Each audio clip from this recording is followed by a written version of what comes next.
AFTV, welcome back to another live. Myself and Curtis, we are back after a successful tour. I mean, someone like Lee was getting very angry that it wasn't a success because we lost to Spurs, but we'll get through all of that as well. We'll talk about what's kind of happened in the week. I was just watching Curtis's live as well before I joined here. He was obviously talking about kind of what we're going to discuss here. Gyökeres is done, but, you know, Eze, do we still need him? We'll talk about the game. We'll talk about the game that's coming up tomorrow against Villarreal. We'll talk about what did I miss, which is Curtis is a tune that he's been banging. He obviously got locked out of Instagram, got a new G-Wagon, got a new yard, but then he was hacked and got his Instagram back. So it's all good. He's back on Curtis Shaw as well on his Instagram. So thank God, and big up to the person that helps him, because I know a lot of times it's the community that help these people. It happened to AGT not too long ago as well, and he had someone from DR Sports reach out and get his Instagram page back. So it's actually always amazing that there's people in the community that watch the channel and can help as well. So big up that. Curtis is back. He obviously, people questioned why he wasn't in Hong Kong and whatnot. There was people there were excited to see him when we arrived there, but he wasn't there. Curtis, I'll probably put it over to you if you want to describe why or explain why you weren't there and couldn't make it to Hong Kong, because you were supposed to fly over after a successful Singapore trip.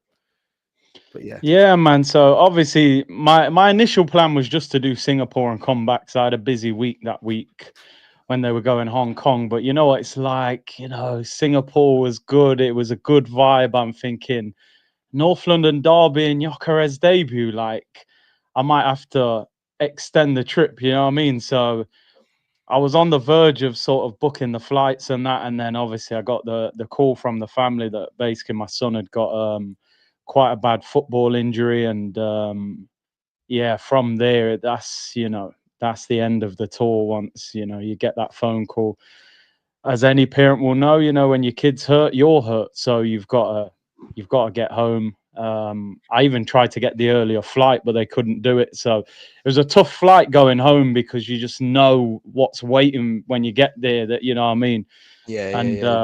It was tough, but he's on the mend now, and the good thing with kids, they're resilient and they heal, so he'll be fine in a few months. But yeah, that's why I wasn't in Hong Kong.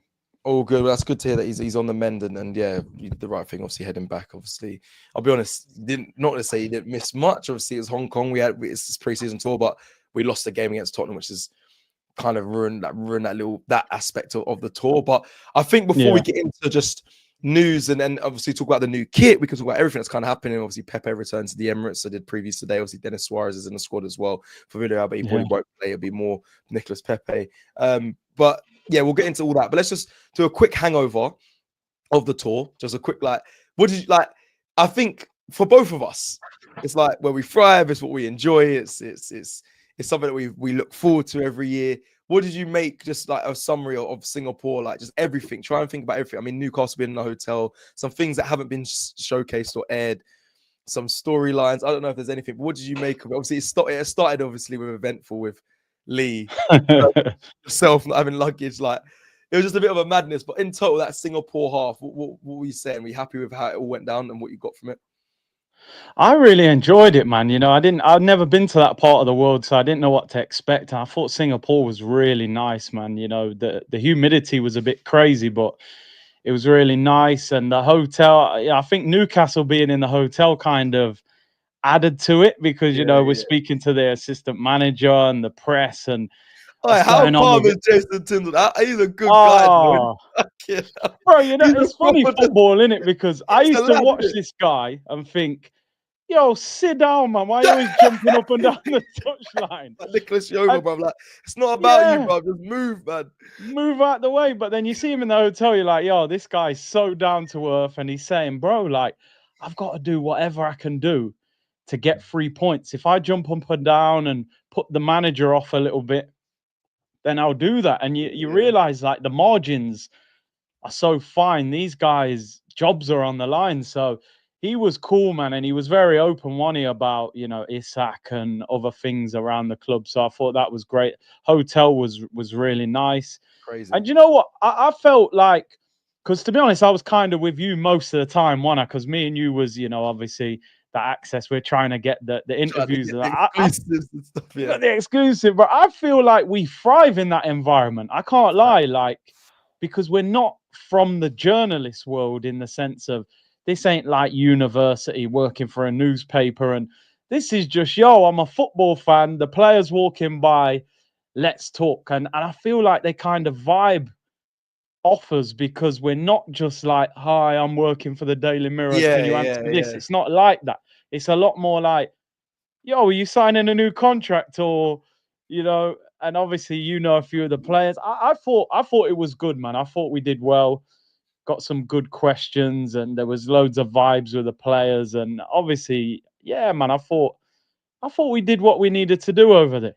Let me just tag on that. Let me just tag on a few things to add to context. So, firstly, official Moki DJ, big him up. That's my guy, by the way. Anyone that's in Dubai, he's actually known to me as Sheikh Moki, because we went to Dubai.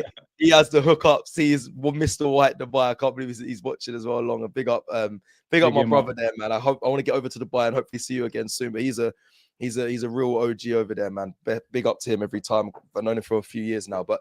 Again, another guy we like to have hookups around the world, Mr. International. Me and Curtis is spot on that. When we was over there, we kind of gel. We become a strike partnership. We go out and do what we need to do when it comes to just getting relationships with the players, speaking to them. Obviously, we know a few. Someone obviously says here, Imran says Cecil had some poor line on question. Now, let me make this clear. Yeah, let me. No, they got better, man. No, let me obviously let them know, because they didn't know. So. We're in the mix zone, yeah. I have to submit a question to one of the I guess it's player liaison officers. I have to say, look, this is what I'm going to ask them to get the access to the players, because otherwise they're just going to walk past. We'll get a fist bump. We'll get a call. They know who we are. They'll give us a nod. They'll say hello.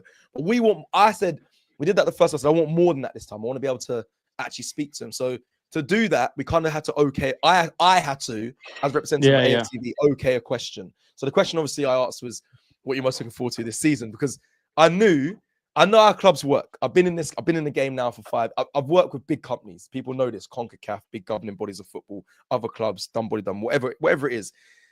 I had to pick a question that I know is safe. So I picked that question. But it was smart, because as you saw in the content, Lee then said, what a shit question is that? Saka's laughing, they're enjoying it. Players are coming over because they think we're going to ask the one question. Curtis, big up to him asking the crucial question to William Saliba off the back of my question. I think both answers were amazing from Saliba, saying he wants to win everything, the FA Cup, Champions League, Premier League, and League Cup. So that for me was brilliant. Obviously saw Fabrizio tweet that. Again, it's strike partnership, and then Curtis jumping in about the contract, which was a needed and an important question. So just for context, sometimes just to get our foot in the door and just get the okay, we have to do the safe stuff, or the journalistic stuff, which is annoying, but they give us a bit more, I think, because they know we're not burning them, the chicken, man. You know what I mean? Yeah, we're not them, man. Even so much so, yeah. I'm not gonna do too much on this, but they kind of invited us onto the coach. But I ain't gonna do too much on it. Obviously, we didn't go on the coach. I just wanted to throw that in there. We were very close to being on the coach with the players. That's all we need to say. That's all we're gonna say. I think the rest is up to you guys' imagination. Just understand that, yeah, me and Curtis, I think we're on tour. They know who we are. We vibes. We could have been on the coach, but yeah, we're gonna leave it at that. Do you know one thing I just want to say, and obviously, like, big up to you, because you was lining up players coming over. Yeah. So they're you've almost got to get the okay on what you can ask him, any of the players. Fact. So sometimes you've just got to ask a question that's kind of generic just to get something out of it. So what I'm doing when I'm there at times is, because obviously I'm there with AFTV, we're all together, but I'm officially there on the back of my channel. Yeah. So I'm thinking in my head, I'll push the boundary a little bit, because it's me, it's my responsibility, and I'm not going to do anything that's going to jeopardize Robbie and the channel. But if I'm there, so I'm just like, yo, Saliba, you're going to sign the contract? And I didn't really get the okay to ask that question, but I just thought, I'm going to throw it. What's the worst that can happen? It's not that bad. So a lot of people say to me, like, oh, you've said things about Arteta before, whether you don't think he's the right manager for the club. Why don't you grill him in the press conference? And I'm like, it doesn't work like that. Yeah, I can go there and ask him some rude boy question, and that's it. Game over. You ain't never going in a press Lifted out of the conference press, yeah. again. Yeah, Done, getting mate. You lifted finished. out, You yeah. know what I mean? Now, I still asked him, like, you know, you haven't won a trophy for 5 years. Do you feel you have to win a trophy this year? And are you under pressure? Which is probably like borderline as far as you can go in that sort of press conference. Yeah. So people expect me to go in there like a WWE wrestler, and you know what I mean? Yo, Mikel, this, that, the other. Like, it just don't work like that. Like, especially as we're only in there while we're on tour. You know, we're not in there every week.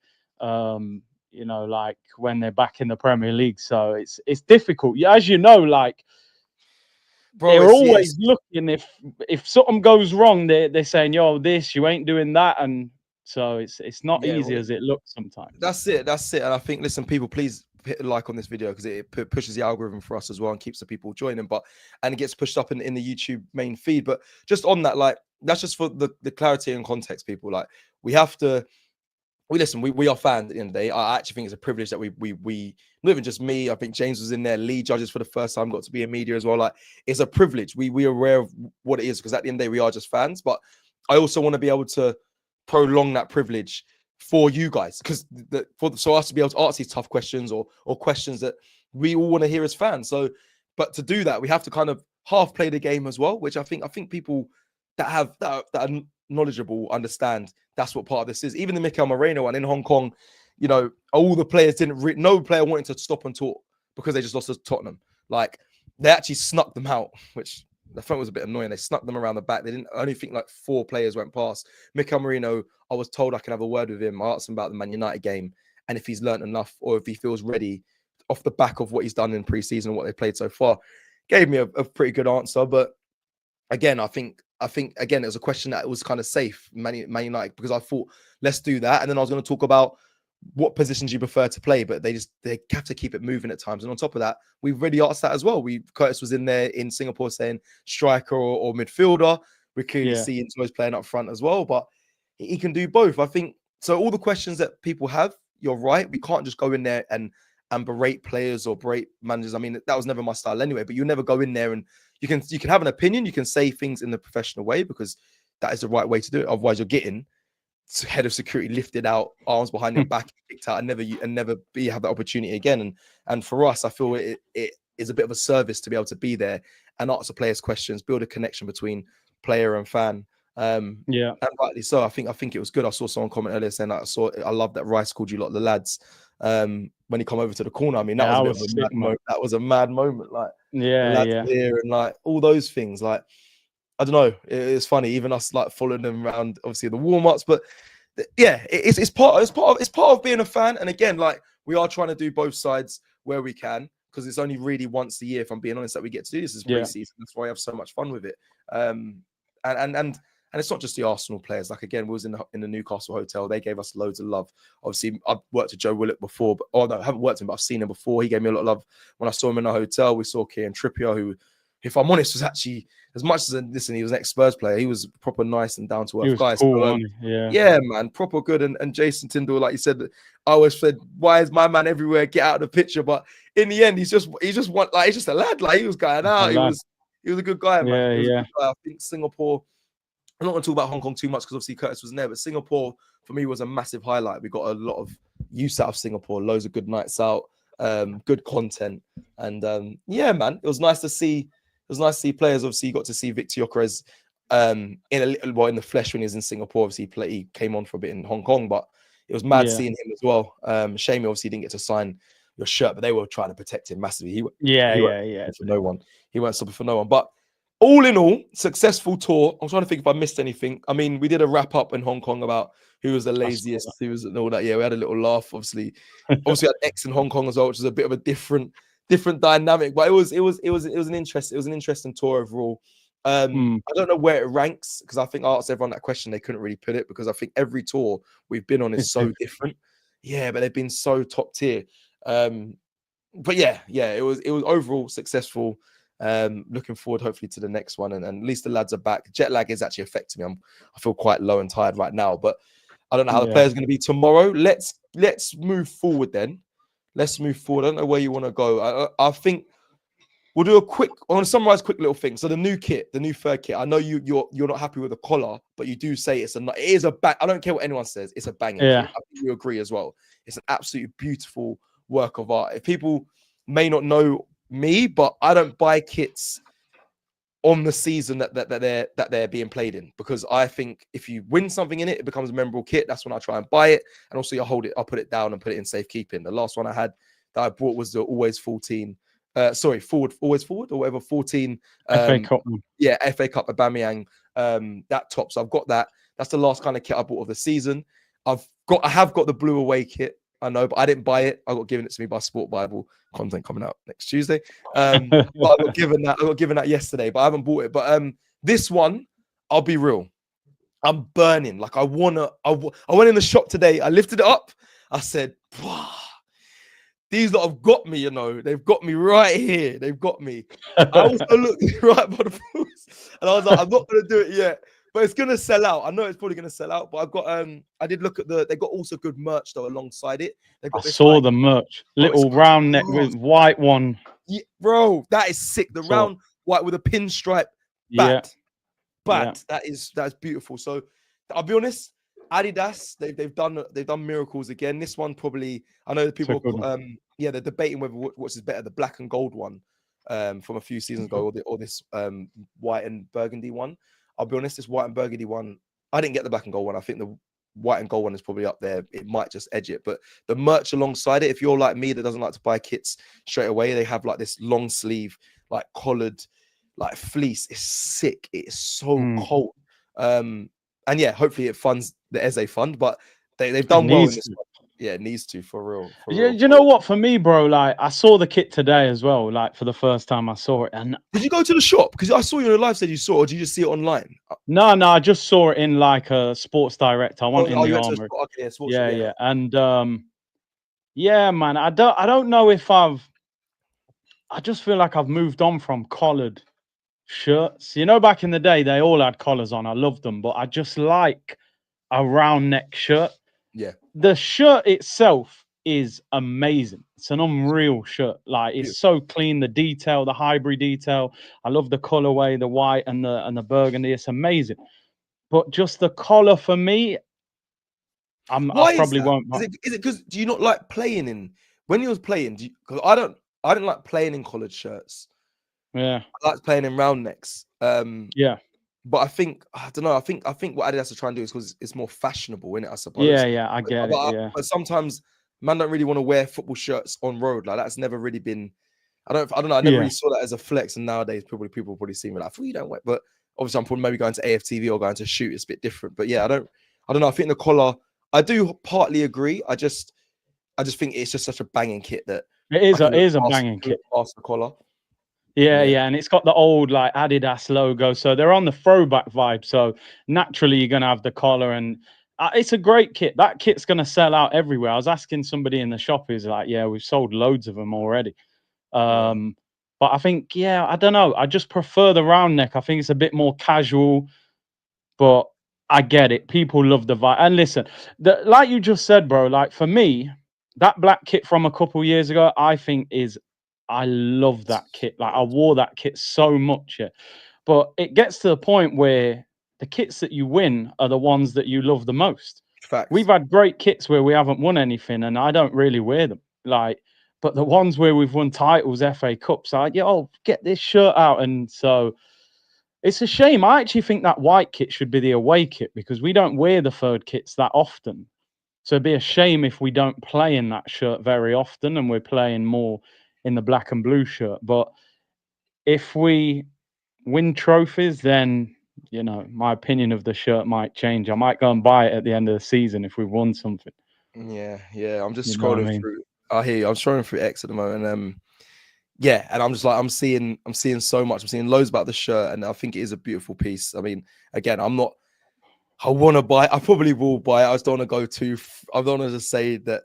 You're struggling already, man. Just give in and buy. I'm scrambling, brother. I'm scrambling. I'll be honest. It is definitely a nice top. It is definitely a nice top. I want to read the super chats. I'm going to go to the next topic. Let me just quickly read this. William Saliba. I might be seeing you soon, brother. But let me just put that in there. Curtis, I lied about the contract. I'm off to Madrid. Man did God and everything, bro. You can't lie to us like that. That's bro. what I said, you know. I said no, because I actually reviewed that. I said, listen, Saliba, if you said just like, you know, hopefully or whatever, I'd have been like, yo, he still could be leaving. The man said in God's time and all. I said, bro, you better sign that contract. You can't lie on that. You can't lie on God. You can't lie on God. You better extend the contract, bro. That's a good point. I'd review it as well, but like, nah, everywhere, because we can kind of get a gauge when players are lying or they're trying to do the political thing. But he was doing the whole God time and all that, bro. Then fine. If you don't want to go to hell, my brother, you better make sure you sign that contract. You know what I'm saying? Come on, man. Big up Saliba, man. Big him up every man. time.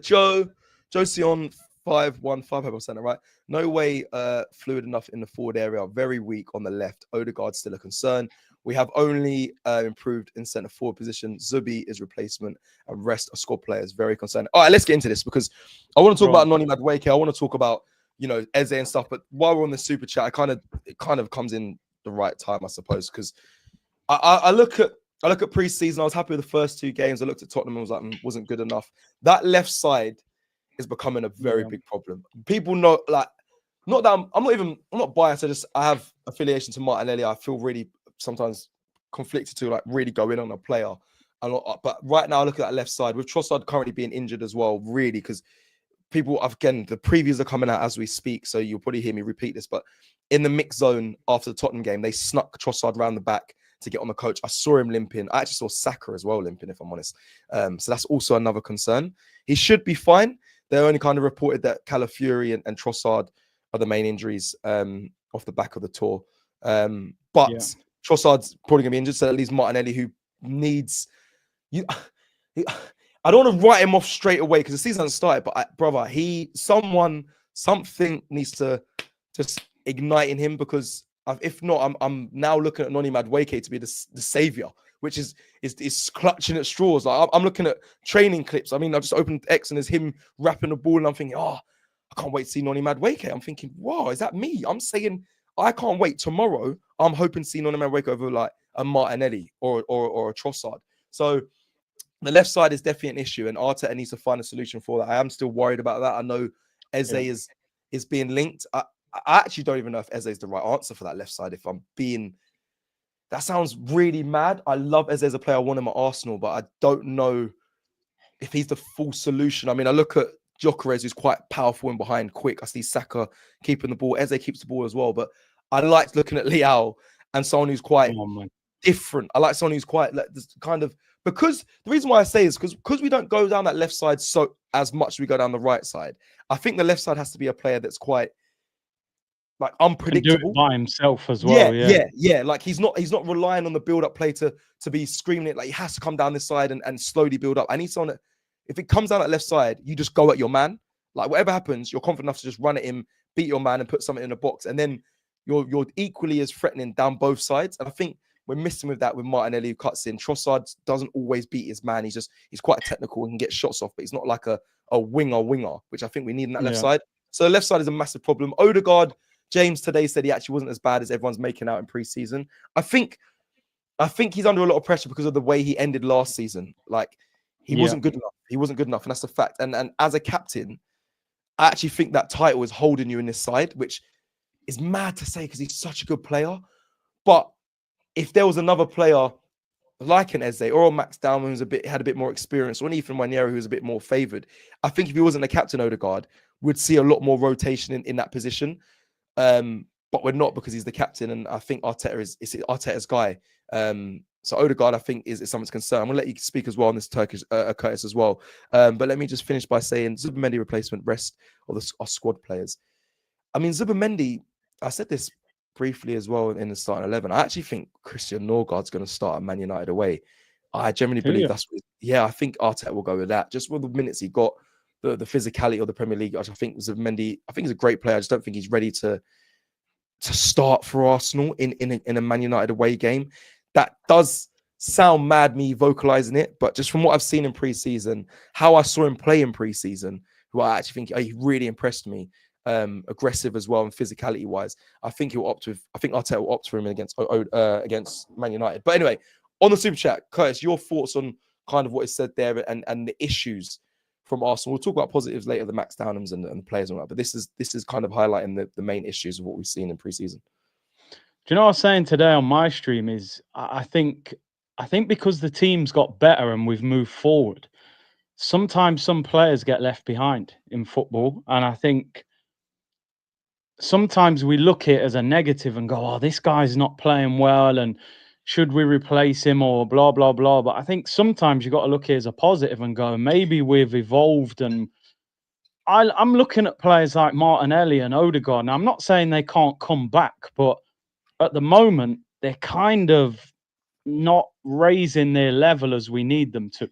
And we kind of hang on as fans and go, yeah, but I remember that Martinelli from 2 years ago when he got 15 goals. I remember that Odegaard when he was being compared to, De Bruyne and these guys in the attacking midfield. But you can't hold on to that for too long. Otherwise, it's just going to hold you back. You look at Pep, how ruthless he is with players. Like Grealish wins him a treble. He's in the treble winning team within a year. You're not even coming on the preseason tour because the level has changed. So for me, Martinelli, we've got to get an upgrade on him. So then Martinelli will either just become a backup player who you bring off the bench, or he lifts his game and challenges someone. And Odegaard, for me, this is a massive season for him because I actually think he's a very good footballer.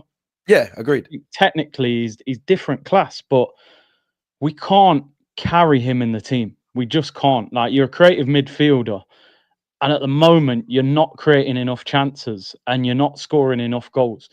People are comparing this guy to Ozil, but look how many chances Ozil constantly created. So last season, I was kind of saying he didn't look fit after the ankle injury. I was trying to kind of give him an excuse and he needs a better striker to create for. The one thing I would say about Odegaard and Martinelli, I think Odegaard had one bad season, which was last season. Before that, I think he was good. Yeah, you've got Gyökeres in front of you now. Rice is doing the dirty work and Zuberman, he's got no excuse. If Odegaard starts this season slow, you've got to look at taking him out of the team. We can't carry him just because he's the captain. He's got to be more ruthless. And that left-hand side, my concern is that he bought Madueke as a bit of an insurance plan. I think he looked at Madueke and thought, even though it's 50 million, there's a lot of rumours that we've paid very little money up front. So I think he's looked at Madueke and thought, I get him early on the cheap. He covers Saka. And if we can't get that big left winger later on in the window, guess what? I can drop Madueke on that left-hand side, because we was obsessed with Nico Williams. We never got him. Like Rodrigo now, Fabrizio saying he's staying at Madrid. We're not being linked with Leao. It just looks like Eze. And like you said, I love Eze, but I don't think Eze is a left winger. Yeah, no, I don't think you want Eze hugging the touchline and tracking back. Look at the amount of running Martinelli has to do because Lewis Skelly inverts. I would rather sign a Leao on the left-hand side, like you said, who's explosive, who can take 2 or 3 players on, who's going to worry the fullback on that left-hand side. But I don't think he's going to go for someone like that. So he does need to get an Eze in, even though I don't think he's the answer. I think you can still use him in a way to make him effective, and he can also put that pressure on Odegaard as well. So, yeah, for me, this transfer window, like, listen, we were there in Singapore. We got the Here We Go on Gyökeres. We were like, oh, my God, super hyped. By the time I got back, I realised that's not actually enough. Like, we need more than that. We need another attacking player if we're going to go and win this league or challenge for the league next season. So I'm hoping that we sell a few players now. I know Fabio Vieira and Nelson and these guys are being linked with moves. Hopefully, if we can move them, then we can address that left side. But should we be holding on to any of those players? Not those players. Reece Nelson, or is it just getting moved on? Or do you think the club should be trying to hold on to him? I mean, he surprised me, Curtis. I'll be honest. I know he's a good player. He's a friend, if I'm honest. So I knew he was a good player. I don't know. Even he's not really the left-sided profile that I want either. If I'm honest, even though Yeah. he's done really well beating his man, he's technically good. It's still not the profile I ideally want, which is just frustrating. But he's probably going to end up going to Fulham. But do you think that's the right move from Arsenal if they let him go there? Do you know what? I think every year, every Arsenal fan has this thing with Reece Nelson. It's like the season finishes, he goes on tour, he looks sharp, he's quick. You Yeah, go, should we give him one more year? And then by the end of the year, nothing's really happened. I look at Reece and I feel like he's stuck. You know yeah, what I mean? I look at him, I think you're a talented player, but you haven't developed enough because you're not playing enough football. yeah. And I don't think Arteta's going to give him that. So I think I've always liked Reece as a player, but I think Fulham would be a good move for him. Decent club, they play good football. A lot of ex-Arsenal boys there. So yeah, I mean he might have been our best left winger on the tour. To be honest, he was better than Martinelli and He Trossard. was. He's the most. Every time he come on, he every first touch he's beating his man, taking him on positive. I think he was the best on tour. And listen, known from his family and his team, they like Marco Silva. Yeah, The Fulham fans. They like how they treat him and whatnot. And yeah, he says he enjoys it at Fulham. Like you said, there's a lot of ex-Arsenal boys there, so there's a good bunch there. So it's I knew from a while ago that it's likely he's going to go that he's going to go back to Fulham. I know it's still going through the process of it, but it's likely that he will end up there. yeah, Let's move on to some of the super chats. I do want to speak about Eze in a little bit. Kriegel 26 Kriegel says, is Max Dowman not allowed to join until December 31st? December 31st is obviously his birthday. That makes him 16. I work within the PFA and the LFE, but I'm kind of out of touch with the whole contract stuff or who can play and who can't. But from what I know, Ethan Wanyeri obviously made his debut at 15, so I'm sure. Yeah, I'm against Brentford, so I think yeah. Max Dowman should be allowed to play regardless of him being 16 or not. I just know he can't sign a professional contract until the age of Until 16 because he'll be on a scholarship right now. But again, little insider. I don't know so much on it, but we was in the lounge in Hong Kong. Max Dowman's family were I all with heard. us talking to Lee Judges. So Lee's got the exclusive and all the scoop. Do you know what? Because that's private conversation. I know a lot of stuff around Max Dowman. I know quite a lot, but it wasn't from him. It was all from his family. It's from people that work within football agents and all that about how well looked after he is at Arsenal. All the people that are trying to get his signature to sign at agencies. I know a lot of stuff around that. I didn't really know it was true until we saw his family in the lounge, and then I think Lee and him had a massive conversation with his dad, and a lot of the things that I was told were very, very true. That he's a very sought after young boy from everyone.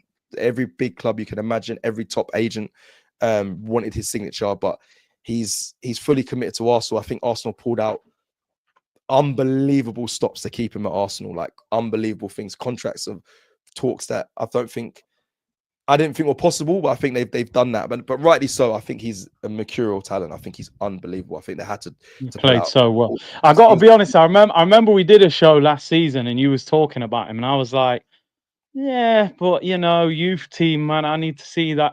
And then obviously we were standing there, right next to the pitch and watching him, and I was like, do you know the thing that impressed me the most was there was a time Odegaard had the ball, and you could see he was looking to make something happen, and I could hear Max shouting at him for the Give ball. me, yeah, And I'm thinking, bro, the 15-year-old, usually you think a 15-year-old is probably going to keep his head down. He's shouting at the captain saying, give me the ball because I'm going to make something happen.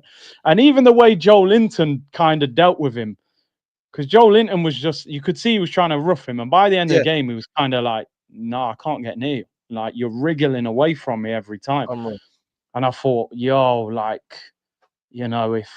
if he can bring that into the Premier League, we might have a real talent there. I hope he gets game time this He will. season. He will. We have a gem. We have a gem for people that are watching. Like, I think we're quite good at spotting players, especially when you see them live. I mean, I actually watched him at Youth Cup, so I kind of saw what he was doing. And he was 15 then. I thought, he wasn't 14. He was 15 then, running past youth players, Man United, big youth players, and literally the way he dribbles and protects the ball is like I haven't seen that level of ball dribbling from many players. So I knew he was a talent, but like again, the question was, can he do it in the big leagues? Can he do it against the mature players? Sorry. And again, Newcastle, he was actually taking liberties, like getting every time I got on the ball, he was like, "Let me run at these lot," and that confidence there, demand the ball of big key players, and on top of that, to even seal it even more. When we was in the hotel in the lift with Kieran Trippier, he said, Kieran Trippier was like, "Who is that kid? Who is that boy?" I said, "Yeah, Max Dowman." He goes, "Boy, he is something." I said, "Yeah." From when other players are saying that, and Kieran Trippier's had a fair play to him, he's had a good career, regardless of the Spurs link. He's won titles in other countries and he's had a long career. For him to stand out and say that, you know that these players are talking about who that kid is in the change rooms, and obviously he outdone a few players. So for me, he's got a bright future. His family are aware of it, and listen, I can't wait to see him. But he should be available to play. It's just signing a pro contract where he won't be able to do that until he's 16, which has always been the rules. Next super chat is from Daniel J. C to you. Cecil doesn't buy the team shirt during the season. He just makes his own shirt with a picture of the league table. Thank you, Daniel. You're right. I mean, that was many years ago. It has not left me. There was a reason for it, but it is what it is. It's one of those things. I have some moments that we've all had them, bro. Don't worry. Yeah, I always had the moment. Sometimes some I'm not proud of, so I am. But you know what? I enjoyed my time traveling the world with my top. The Black Hole 05 says, to make sense of signings, plus as a hopefully, we need to get back our playing style from 22-23 season. This time around, defense is sorted depth-wise, opposed to that season. Let me read that last bit again. This time around, defense is sorted depth-wise, as opposed to that season. So 2022-23 season, the defense was an issue. I think that's the year he went down. Rob Holden had to fill in and whatnot. But yeah, now we have the defense sorted. He's right. I think the style of play is our main concern this season. Last season I wasn't enjoying watching Arsenal as much because of the style of play. I saw Arteta going long a lot more in pre-season, with the players being demanded to go forward a lot quicker. With the new attacking signings, I expect us to progress the ball quicker or find ways to get the ball to our dynamic and hurtful players. So like the Gyökeres of the world, Sakas of the world, potentially Noni Madueke. But I haven't actually seen too much of a change in the Spurs game. We changed our corner routine. I saw us go long a little bit more, but I saw Tottenham actually defensively looked okay and are struggling to break them down, which to me is a bit of a worry because that's the same story of last season.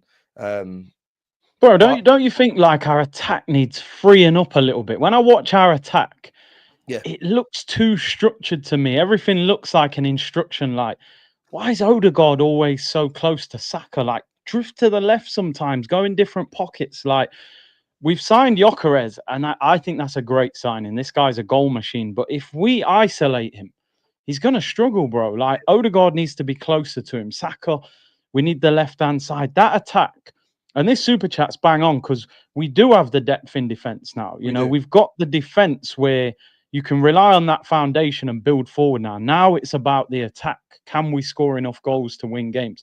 I feel like just free up that attack a little bit more. Let them play off the cuff a little bit rather than planning everything, And still the midfield's a slight worry to me as well. Like, just whether Rice in that left 8, if Zubi's in the 6, Odegaard. Still very intrigued to see how that balance works. You make a good point. James today in Predicts 11, I'm kind of giving away some of the show. He did mention like I'd still want to see Rice in the 6 and then put Zubimendi maybe in the left 8. Like that left side is being shut out. He said Mikel Merino, when he went into the left 8 role, actually unlocked it a little bit more. You saw him score a goal from there. You see him.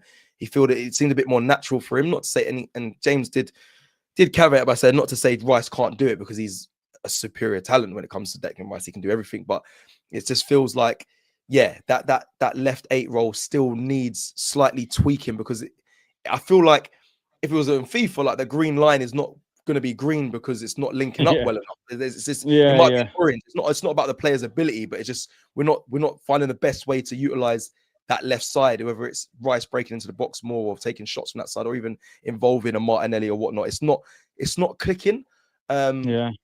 But again, listen, I'm not a manager. I haven't done my UEFA license. I'm not, but from a fan's perspective, I think, like the Black Hole said, it is more the playing style where they need to find a way to get back to just smashing teams, and I mean, it's easier said than done. I mean, that season when we was bashing teams 4, 5, 6s was unbelievable. I know we didn't win anything, but it was just unbelievable to watch as a fan traveling up and down the country watching it.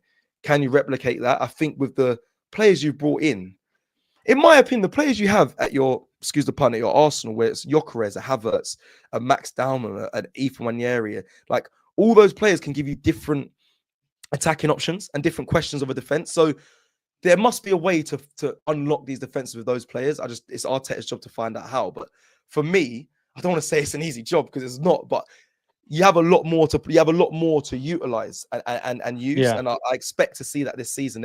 There's no excuses for him. There's no excuses this season. No. I don't care. I don't care if people say the left side didn't get covered. If we end up winning nothing at the end of the season, that's not down to us. That could have been sorted through the club. Like that, they probably have the money for that. They could have pushed to get someone. So there's no excuses. No excuses at all. Arsenal FC, no. FC, I don't know. Odafart need selling, need Eze, Wanyeri, Max in the 10. Okay. I'm not going to go that far.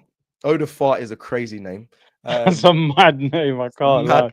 That is a mad name. Odafart. But he's not, listen, selling him's too far for now. I just think I would like to see him be rotated at times, but as a captain, as an Arteta favourite, I don't see that happening. But I think there is players like a Max or a Wanyeri to go in there, but it's a big pressure season. Do I want to be putting it on the kids when we're trying to be we have to win silverware this season? I don't know, but just play them at the right times. Bro, do you think Odegaard should still be the captain?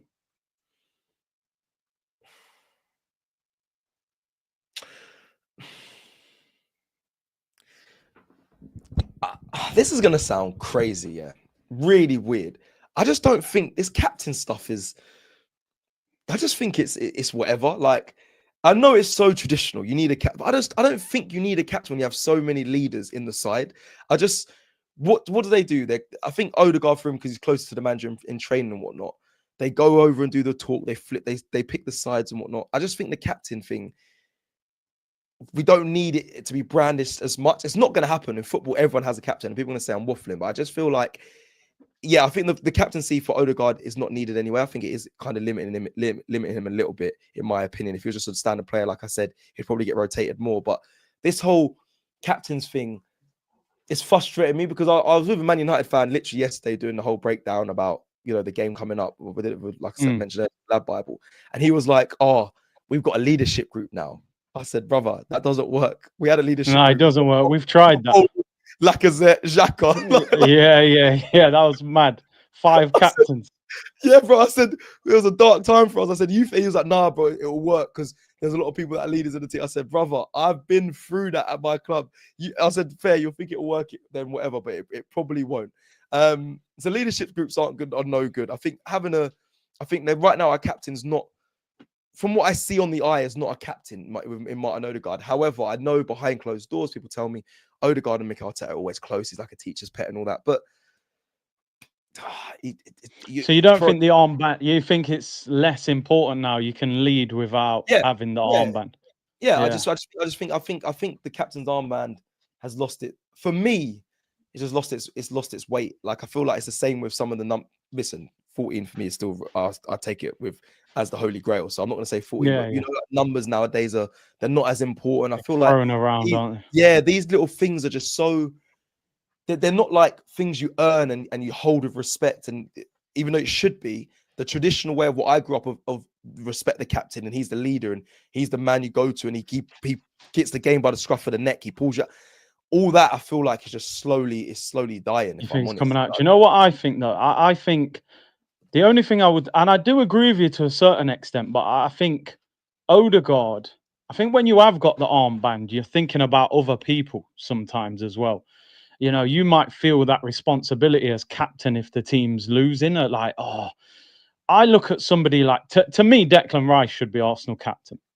That's my opinion. I like Big Gabby as well, but I think Deckers should be the skipper. And he was West Ham captain. Yeah, I could see him being England captain once Harry Kane maybe goes as well.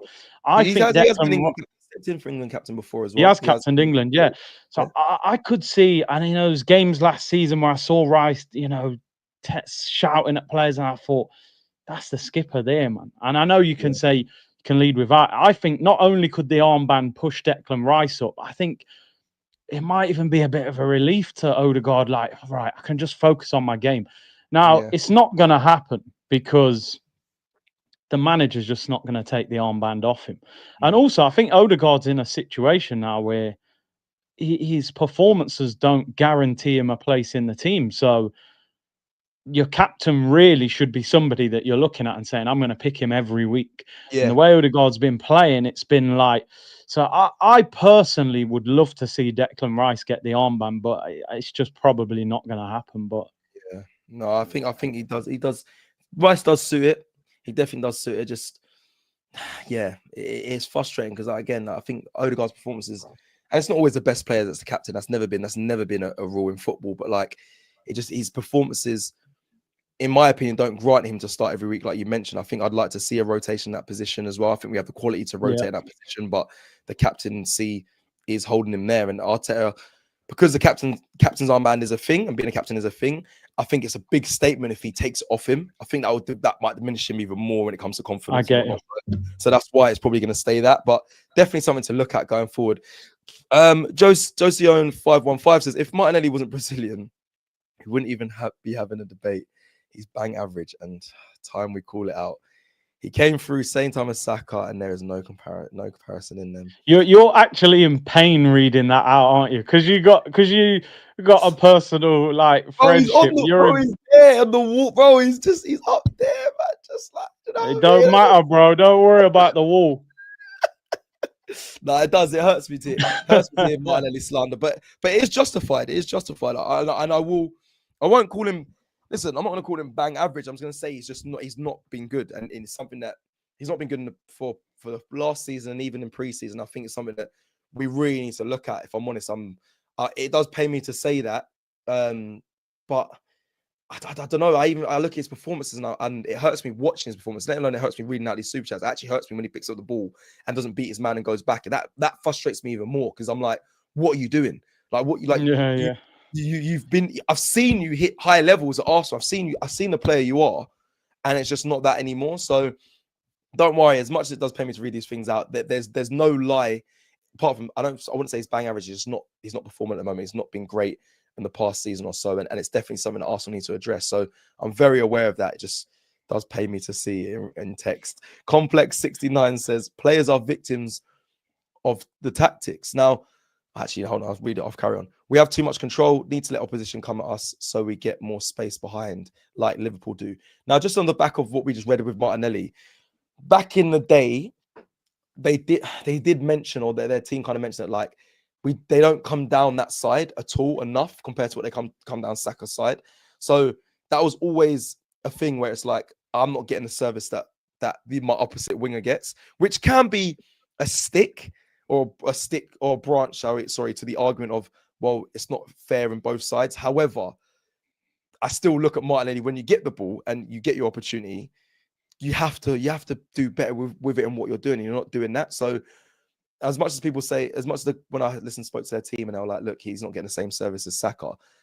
I also think, well, when you do get that service, when we do go down that side, you're not doing enough. Do you know what I mean? And I'm assuming that is down to tactics. I'm assuming that is kind of down to tactics because they do favour that side. You said, why is Martin Odegaard always next to Saka? I mean, that is coached because you're right. They're always together. They're always trying to find little slot through balls in. He always seems to drift to that side. On the other side, it doesn't seem as well, nurtured on the left side. But that must be a tactic. And what the super chat is saying, I'll let you go, Curtis, but it needs to they need to let the reins off a little bit, especially in the attacking third, man. I just think back in the day, football will coach you to pass the halfway line. When you get to the opposition box, go and express yourself. Where is that gone, man? For flip's sake. Those days, bro. There's only a few players in world football that play like that, bro. You know what I'm saying? Like, there's only a handful. You have Vinny Juniors and there's only certain managers that will allow you to play like that. Yeah. Like, I know a lot of people, I mentioned Leao earlier, and a lot of people question his end product, which I get. But in that friendly, bro, we were standing next to the pitch and he's doing things you're like, yo. And they're things that probably 10 years ago, loads of wingers were doing Yeah, it. But now you're not seeing it. Little flicks. You're like, no, you can tell he's just playing his own game. He's having yeah, fun. You know what I mean? When you look at Arsenal play, it looks like Arteta's got a PlayStation pad in his hand. Like, you move here when he gets the ball, you do this. There's just certain things like, and you think, Mikel, just bro, you coached with Pep, you played under Arsene Wenger. Yeah, it feels like you took more from David Moyes when you played for Everton than you did at Man City and Arsenal, bro. Our yeah. front three should be electrifying, bro. Do you know Facts. what I mean? We've now got Gyökeres, one of the best goal scorers in Europe. You got Saka, one of the best right wingers. We just need that left winger. And I know Pep does heavily coach players as well, by the way, but there's still, if you look at his time as manager at clubs, players have thrived under him. Raheem Sterling, you look at Aguero, you look at all these ballers and how many goals they've scored. So I just, yeah, yeah, I just think it's the way the football's going. It's sad though, because I was just thinking when you was talking, like, remember the words that were used to be used when we used to watch football back in the day. Look at the flair of that player. I haven't had that in years. Look how Bov man is. Like, look how look at his. He's Bov. He's doing things which Liao was kind of doing. He was doing things and walking off like, yeah. yeah, Like, I don't use those words anymore. Flair. And number 10, he's a magician on the ball. Like, these football's just not that, and it saddens me. It's just not that anymore. Like, I used to love saying that. Like, oh, Rob, man, look how mad that is. Flary guy. Boy, don't give a flip. Look, shin back. Like, he's just bossing off, man. Like, football's not like that anymore. It's just like, it no, feels very structured, very it has to be done in a certain way, build up in a certain way, beat your man in a certain way. And it's a shame that flary side, that magician side is just slowly dying. But the players have the quality to do it, because everyone tells me that footballers are a lot better nowadays. But like, it's just too overcoached. So I agree with that definitely. complex super chat. Big up the super chat. Sorry, they're kind of dominating the end of the show, and rightly so. It's about you guys anyway. Arsenal no, Arsenal FC no, Arteta FC. People don't realize how fucked we are this season. I mean, I I don't know. I don't think we are. I just don't think. I'm not saying we're going to go on and smash the season. Liverpool doing amazing things in the window. I think City are going to be ones to watch as well. I'm actually getting City are going under the radar is very quietly on what they're doing, and I feel like they're preparing for a strong season. Chelsea could be a bit of a threat, but I don't think we're effed. I just don't think we're going to run. I went when the last season ended. I was like, next season's ours. It has to be. And then when this window opened, I thought, okay, we're kind of good. I think we're going to go on and make good signings, and we're going to end up winning the league. Now I see what other clubs are doing. I do worry about the business-wise, what they're doing. So I do worry for Arsenal, but no one really knows until it kicks off. Kobe Pruitt 8850 says, I've been a Spurs fan since 2017 from the States. However, where Son announced he was leaving the club, I had my awakening and decided to support the real North London club. Third kit ordered. I don't know if this is banter or not. And OTW, That's there's no madness. brother. I can't tell you how to support or be a fan at all. But wait, I've been a Spurs fan since 2017. Okay, so that's not okay. Maybe like 6-ish. I don't know, 7, 8 years. And now because Son's leaving, so really you're a fan of Son, no? I don't know why you'd transfer over because Son's announced he's But leaving. you You know, got you oh, know, a lot of fans nowadays, though, man, like they follow they're fan of players, players. innit? Yeah, They're yeah, fans yeah, of, yeah. Ronaldo's at Real Madrid. Real Madrid goes Juventus. They get in Juventus. Yeah, I think maybe that's a modern fan. That is probably a modern fan. I think that's nowadays how it is. I think that is not how it is. I wonder if Thierry Henry, if it was in today's day, would I have just followed him, or if I'd have? No, I probably would have stuck. Like, because Arsene Wenger, the whole story. Yeah, I'd have thought. Oh, yeah. To be fair, it wasn't just Thierry Henry. There was more to it, but he's one that kind of initially got me here. Do you But know? that Do you know whole what? At the risk of getting pelters, right? I'm. We're fortunate that when we were kids, Arsenal were doing certain things because, like, to be honest, from my point of view, I'm not an Arsenal fan because of family or growing up in London. Do you know what I yeah, mean? yeah, But Arsenal kind of captured me when I was a kid. I remember staying up watching Match of the Day, and I used to watch Arsenal play and think, yo, I love the way they play, the tight ground.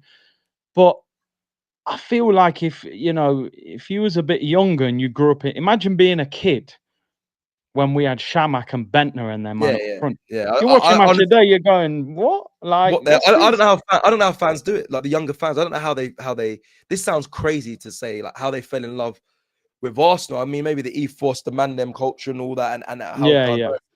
But I agree with you. Like my nephews, remember one of my nephews supports Arsenal, one of them supports Man City, and I'm like, I try to be like, bro, you have to support Arsenal, but he was kind of saying like, yeah, but look at this Haaland and Prime and you know, winning and I was like, yeah, I can't force you because this is how you feel and how you're seeing it. But like, you're right. I think we're fortunate growing up in an era of we dominated and also like I fell in love because I was a footballer and people I had a bar-led young striker. People were like, he's like a young Thierry Henry, and I kind of fell in love through Thierry Henry of Arsenal, and then I kind of came into knowing, you know, Highbury days and watching us win and be successful. It kind of just made sense to stick with that club and be a fan. So you're right. To be fair, my brothers, I got stepbrothers that got me into football playing professionally.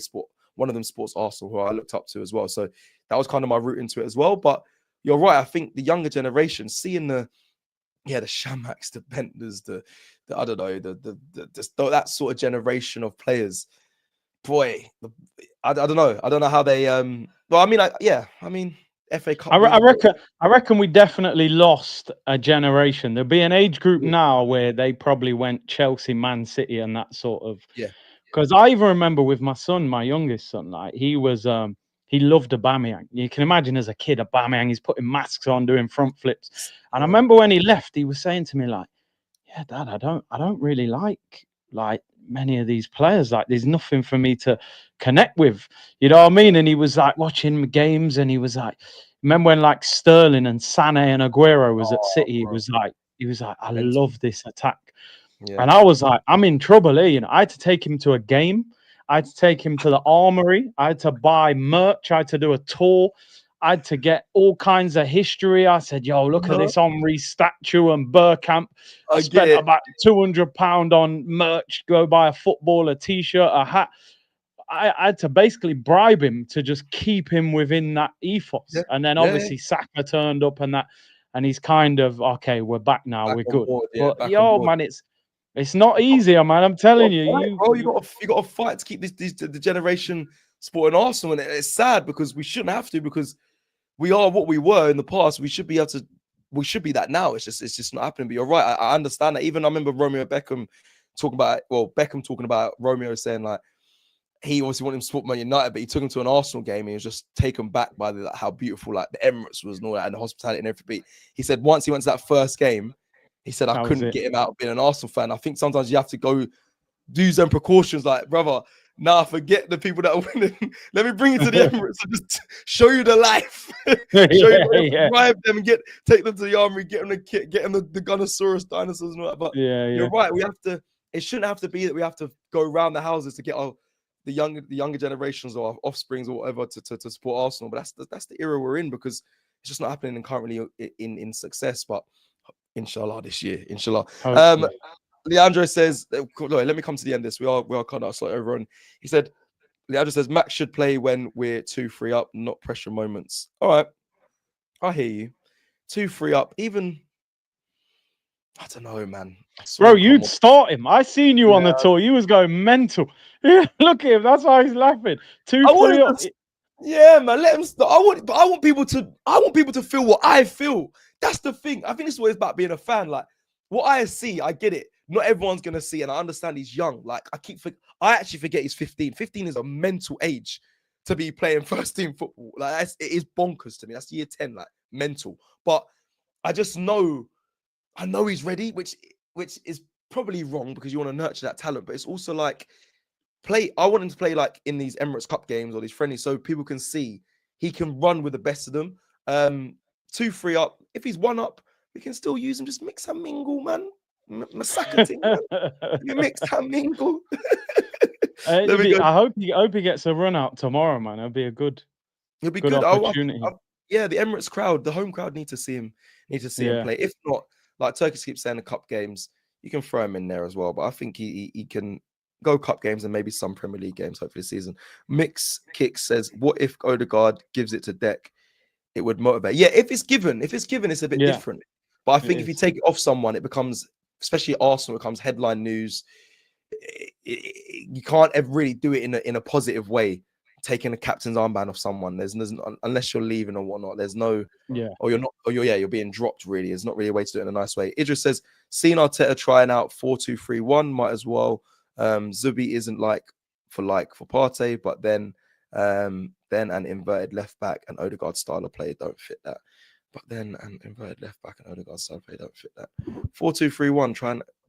Okay, well, 4-2. Yeah, I did. I saw. I mean, he might try that obviously with Gyökeres and whatnot. I'll see a bit more of that, but I don't know. I'll let that one pass. Thank you for your super chat, though. I could have discussed that a little bit more. Apologies. Nelly Nelson says Havertz will start ahead of Gyökeres, Arteta's little baby. Sorry, Nelly Nelson is.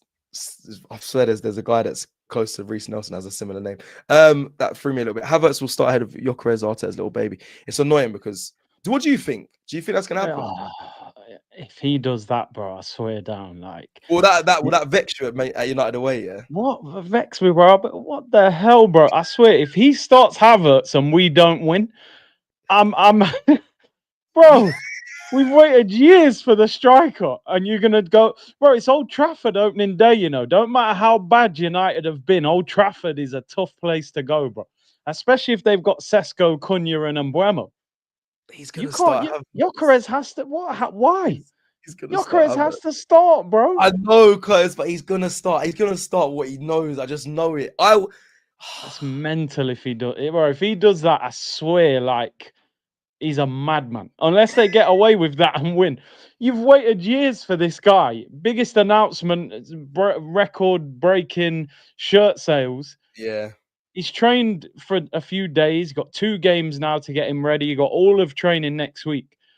If Havertz starts next weekend over Gyökeres, wow, I'm telling you, he better win that game. I'm telling you. Yeah, I mean, that's bro. the thing. Marino's a better striker than Havertz. Let's just say it as it is. Marino is better than Havertz. I'll be honest. Facts. I don't like to talk bad on players, but I'm sorry. Listen, people know my stance on Havertz, but even on top of that, Marino's finishing is actually serious. Not to be even in open training, man. He can finish. Trust me, bro. The man's circling the corner flag and that. Yo, Marino's a bet. I want to see no Havertz up front, bro. What are we doing here? Waited all this time for Gyökeres. You're gonna bench him, nah, man. I think he's gonna start Havertz, and you're right. If he loses that game, there will be a. I think I might melt down if he starts Havertz and we lose. Yeah, that's a madness. That is going to be hard. What could his excuse be though? Like, what's the reason? I don't know, but I think he goes with Havertz because that's what he knows and he sticks. And I don't know. We've seen him play a lot. We haven't really seen Gyökeres play a lot, unless Gyökeres gets a full 90 maybe against Athletic Bilbao. So he's embedded in properly. I think he's probably going to edge towards Havertz, but that will be a mistake. And if you don't win that game, yeah, I don't know what your excuse is. I don't know how you fend off from the question of why you're not playing Gyökeres. What is that about? Do you know something this year, right? And it doesn't matter if you're the biggest Arteta fan or not, wherever you land within that. Arteta this year, he doesn't really have the get out of jail card because in previous years we've said he hasn't got the striker. What's he meant to do with Havertz and Marino? You know, that was the reason. Or if he's got Gyökeres and doesn't use him and things don't work, then you've chose that. And if he doesn't get Eze or a left winger before the window closes, you can turn around and go, well, why did you spend 52 million on Madueke? Why didn't you buy the left winger first?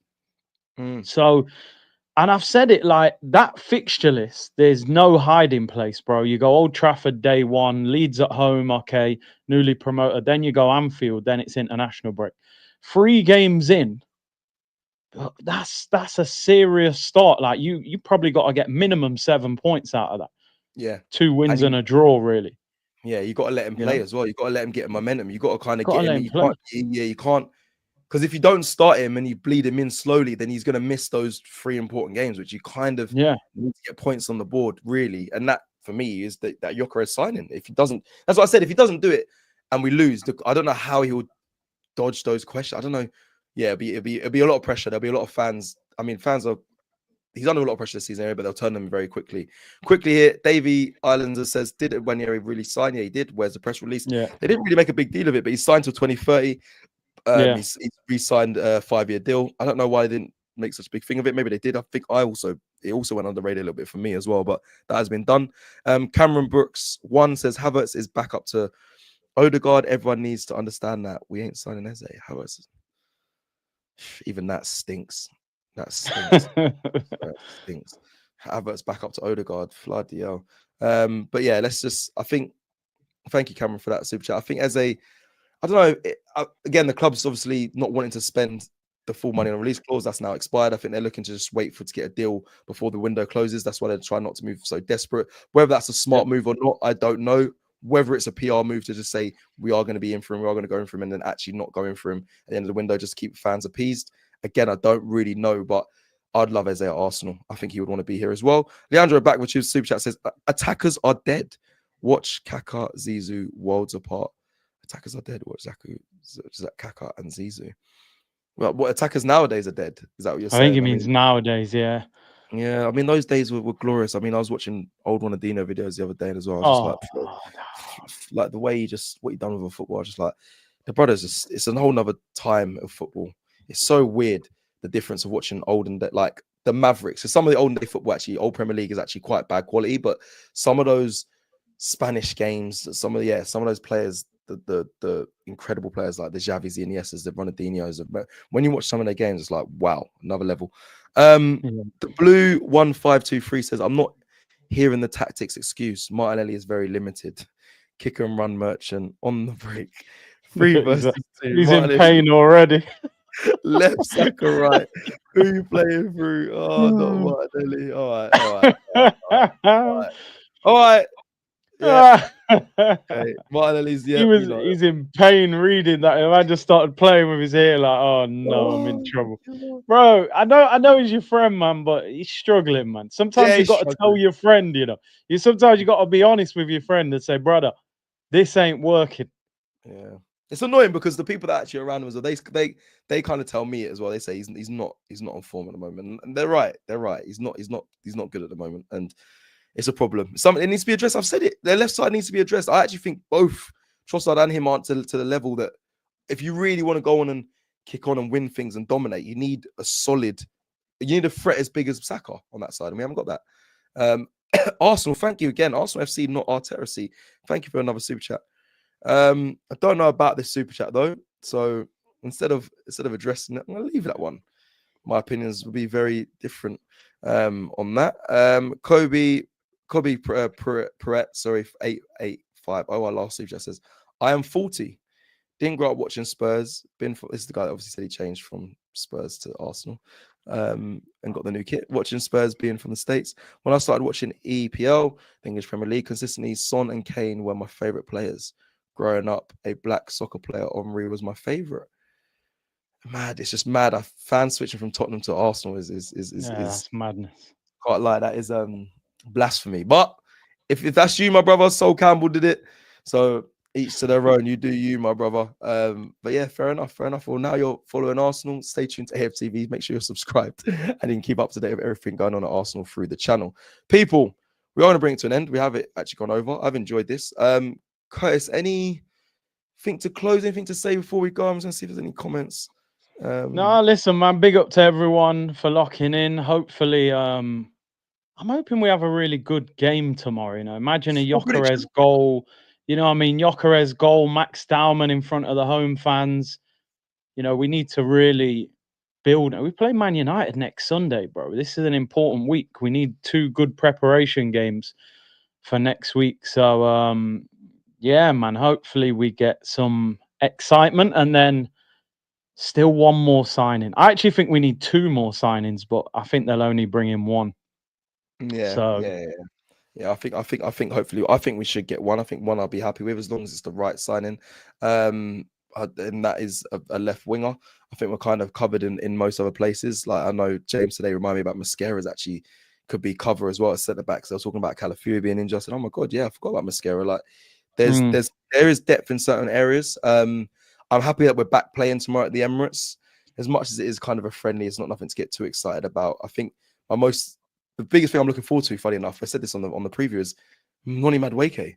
People talking about Gyökeres, I get it. People want to see him, but I'm actually I'm intrigued to see what he is like in an Arsenal shirt and how he beds into the team. But before we go, score prediction, Curtis, before I head out. Villarreal. I'll go 3-1.